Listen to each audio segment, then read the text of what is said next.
Biología 2. Programa 2. Principios de la herencia. Reconocerás y aplicarás los principios de la herencia. Hola, estamos en el Jardín Botánico de la UNAM.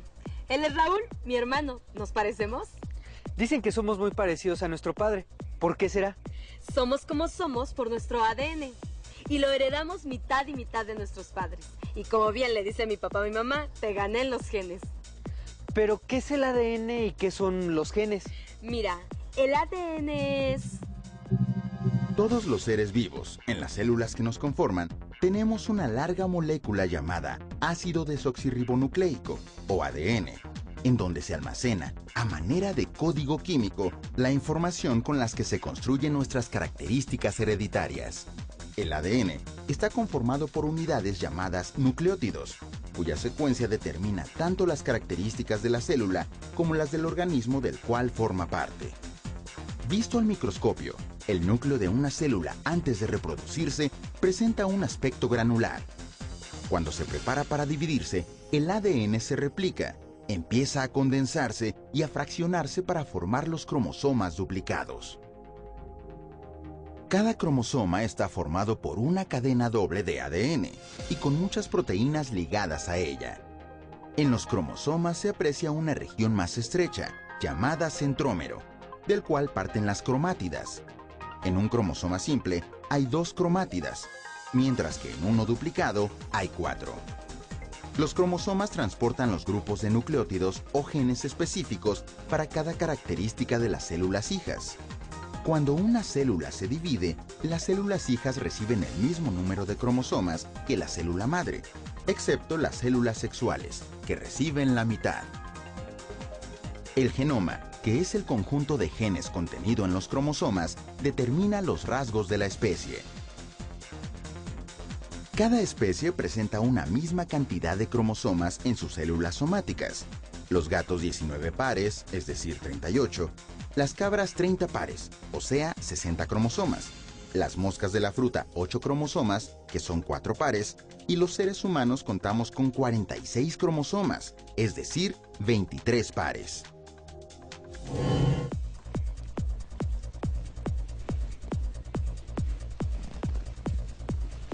Entonces, ¿el ADN de estas plantas determina la forma, tamaño y color de sus hojas y tallo?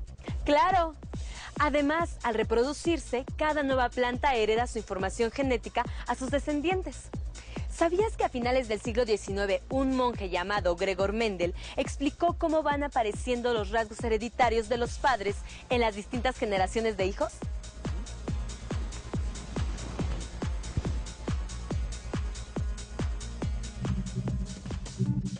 Mendel seleccionó para su investigación plantas de chícharo.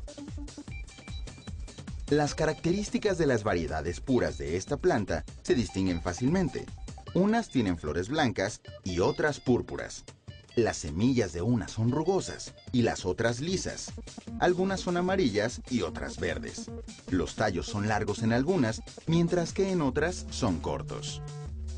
Esta planta se reproduce por autofecundación.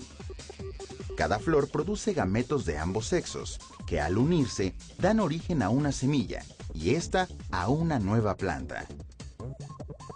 Sin embargo, también de manera artificial se puede cruzar una planta de una variedad con otra distinta, al transportar el polen de una a otra.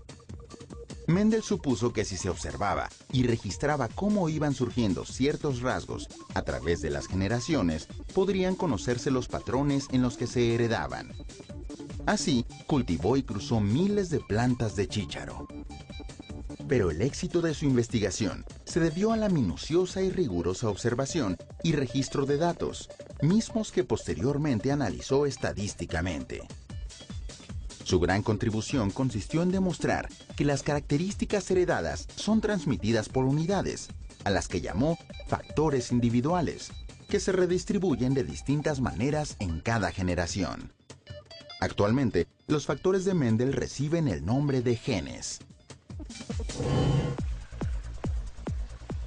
¡Qué genial investigar en una planta común que tenía a la mano en el huerto del convento!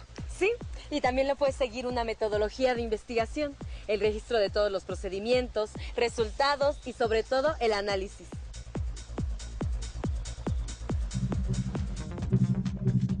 Recordemos que Mendel cruzó plantas de diferentes variedades puras, es decir, homocigóticas, para analizar la transmisión de rasgos hereditarios en la descendencia. La primera ley de Mendel, o principio de uniformidad, establece que, al cruzar dos linajes o variedades puras, se obtiene una descendencia híbrida de primera generación, o F1, con características iguales a las de uno de los progenitores. Los caracteres que se transmiten completos o sin cambio en la hibridización son dominantes. En este ejemplo, el alelo que determina el color púrpura de la flor recibe el nombre de dominante sobre el alelo que determina el color blanco. A este último se le conoce como recesivo. En términos actuales, decimos que el fenotipo de la planta corresponde a flor púrpura, aunque en su genotipo lleve información para los dos colores. Pero, ¿qué pasa en la siguiente generación, la F2? En la siguiente generación, F2, obtenida por autofecundación de los organismos F1, se obtienen en proporción 3:1 características dominantes sobre recesivas. Al autofecundarse una planta híbrida de F1 de flor púrpura, reaparecen los caracteres recesivos en los descendientes, junto con el fenotipo dominante, en una proporción definida de 3:1. Lo cual se explica al analizar la forma en la que se relacionan los alelos del rasgo en las células 2N de la planta, púrpura con púrpura, púrpura con blanco, blanco con púrpura y blanco con blanco. Si esto lo representamos mediante un cuadro de Punnett, en donde los rasgos dominantes se escriben con mayúscula y los recesivos con minúscula, podemos observar que se obtienen en esta generación F1 tres plantas con flores púrpura, de las que una corresponde a una condición homocigótica. En mi hermano y en mí, la información genética dominante es la de nuestro padre. Sí, por ejemplo, la forma de los ojos, pero algunos rasgos genéticos de la familia de mi mamá sí se manifestaron, como es el cabello lacio. Y en esta característica los genes de mi papá resultaron recesivos. Sí, pero recuerda que tenemos dos alelos o alternativas de ese carácter. Y aunque tengamos cabello lacio, conservamos la información genética paterna. Y en una de esas, alguno de nuestros hijos tendrán el cabello rizado. O nuestros nietos.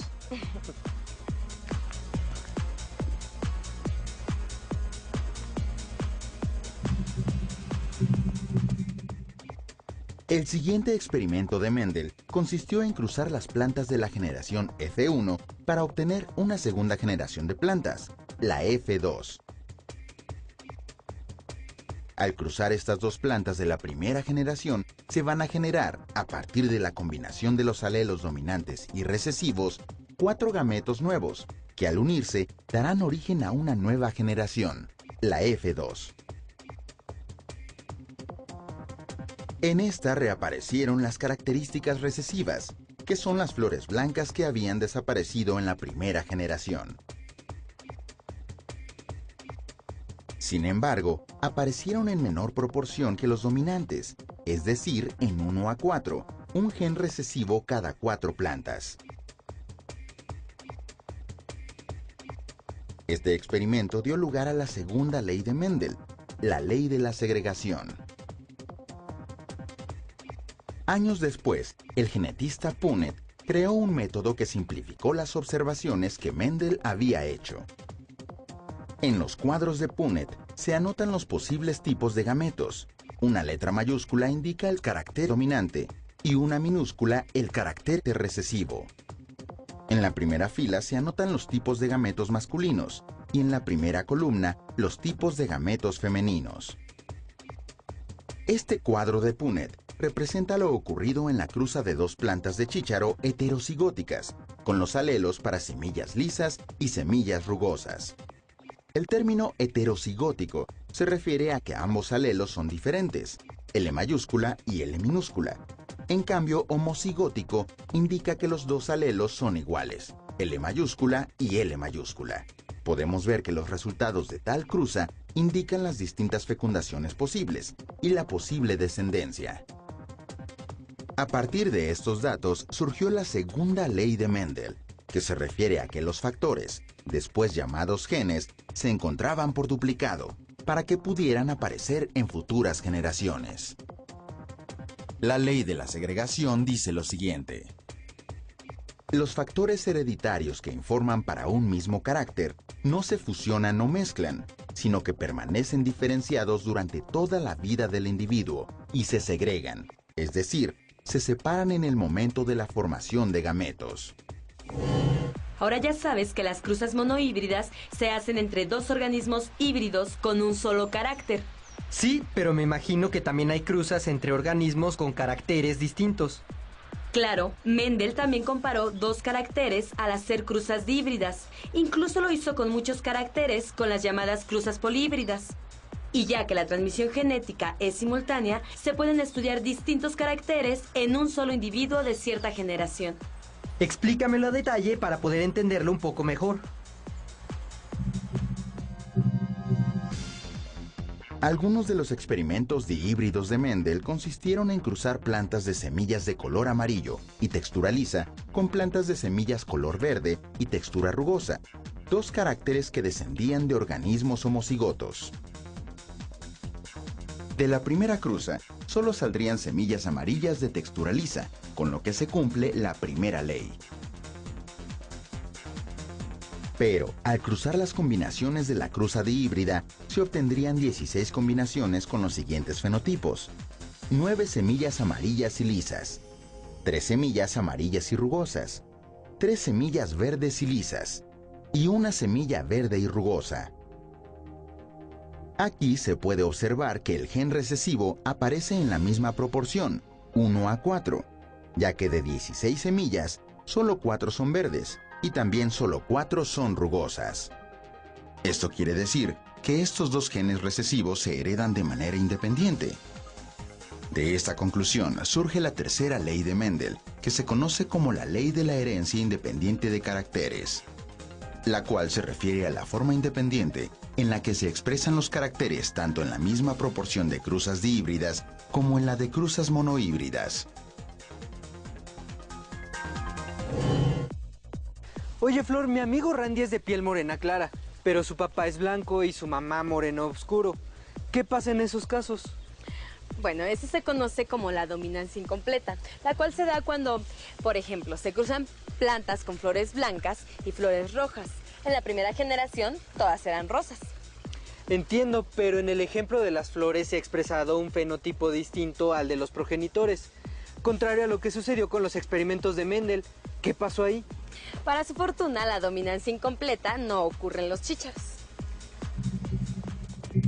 Algunos investigadores comprobaron las leyes de Mendel a través de experimentos y encontraron que, en ciertos casos, las proporciones no se cumplían.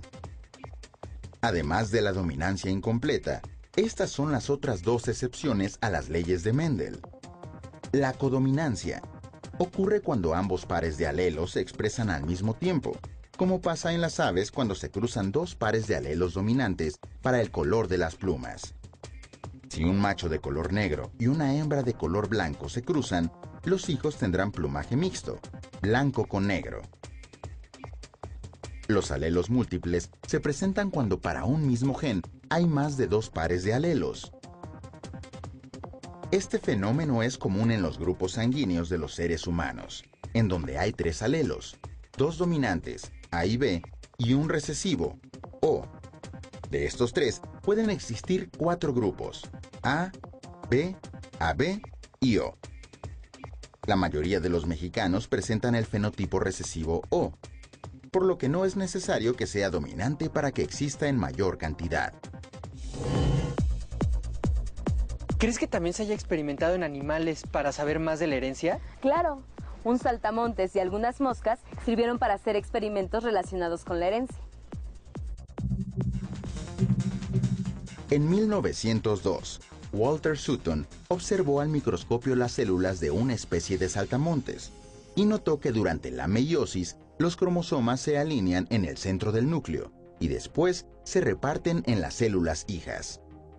pero las nuevas células solo tienen la mitad de la información que contiene el cromosoma original.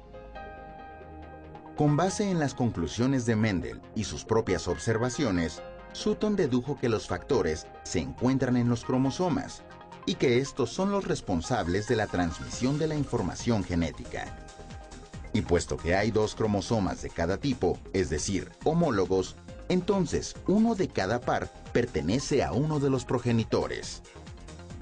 La teoría de Sutton propone 4 puntos. Los cromosomas contienen la información para los caracteres de los organismos. Hoy los llamamos genes. Cada cromosoma determina múltiples caracteres. Los alelos son las formas alternativas que existen para cada carácter. Los cromosomas homólogos se separan durante la meiosis para repartir un alelo por cada célula sexual. Para 1906, Morgan estudiaba las mutaciones en las moscas de la fruta, que se reproducen con facilidad y que solo tienen 4 pares de cromosomas que se observan muy bien al microscopio.